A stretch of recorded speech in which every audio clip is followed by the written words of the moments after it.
రాజు గారు హాయ్ అండి. యా, సోలాపూర్ నుంచి వచ్చారు. మరి మ్యూజిక్ చేయమని చెప్పారు, స్టోరీ చెప్పారు. ఎలా అనిపించింది? ఫస్ట్ మీ ఎక్స్పీరియన్స్ ఏంటి? నేను 100% ఇస్తాను అని ఏ కాన్సెప్ట్ తీసుకొని అనుకున్నారు? అంటే నాకు ఖచ్చితంగా అనిపించిందండి, 100% ఇవ్వగలుగుతానని అనిపించింది. నేను ఎట్లాంటి సబ్జెక్ట్ కోసం వెయిట్ చేస్తున్నా. యాక్చువల్లీ ఒక ట్రెడిషనల్ మ్యారేజ్ అనేది చాలా పెద్ద ఎమోషన్. అవును, మనం పుట్టినప్పటి నుంచి చచ్చిపోయేలోపు తెలిసి చేసుకునేది ఒకే ఒక కార్యక్రమం, పెళ్ళి కదండి. సో ఇంకా అలాంటి అవకాశం నాకు వస్తే చాలా ప్రూవ్ చేసుకోవడానికి చేస్తాం.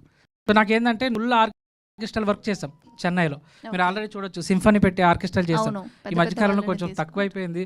ఇందాక యాంకర్ గారు కూడా మా అదే విషయం వచ్చింది. ఆర్కెస్ట్రాలు చేస్తాం. డాక్టర్ పద్మభూషణ్, పద్మశ్రీ డాక్టర్ బాలేష్ గారు, సెహనాయి, ఇట్లాంటి పెద్ద పెద్ద వాళ్ళు అందరితో పనిచేసాం. అది చాలా అదృష్టం. అది అంటే ఆ instrument required Sarangi, different tones అండి. సో నాకు చాలా బాగా అనిపించింది. ఇంతకన్నా సాటిస్ఫికేషన్ ఏముంటుంది? ఏదో గిటార్ పట్టుకుని మ్యూజిక్ చేసేయడం కాకుండా ఫుల్ ఆర్కెస్ట్రల్ వర్క్ చేస్తాం. ఒక వారం రోజులు చెన్నైలో ఉండి చాలా బాగా పాటలకి అద్భుతంగా పనిచేసుకుని వచ్చామండి. All the best. Thank you so much. Shiva గారు హాయ్ శివ గారు. యా, ఫస్ట్ టైం ఇప్పుడు డెబ్యూ సినిమా అంటున్నారు. ఎలా అనిపించింది? అంటే పెళ్ళిలో పెళ్ళి అని చెప్పి 2 పెళ్ళిళ్ళు ఒకే పెరుగుతున్నాయి. స్టోరీ వినగానే మీ ఐడియా ఏంటి? నాకు ఫస్ట్ స్టోరీ వినగానే చాలా నచ్చింది. నచ్చిన వెంటనే ఓకే చెప్పేసిన, కమిట్ అయిపోయిన సినిమాకి. ఎందుకంటే నేను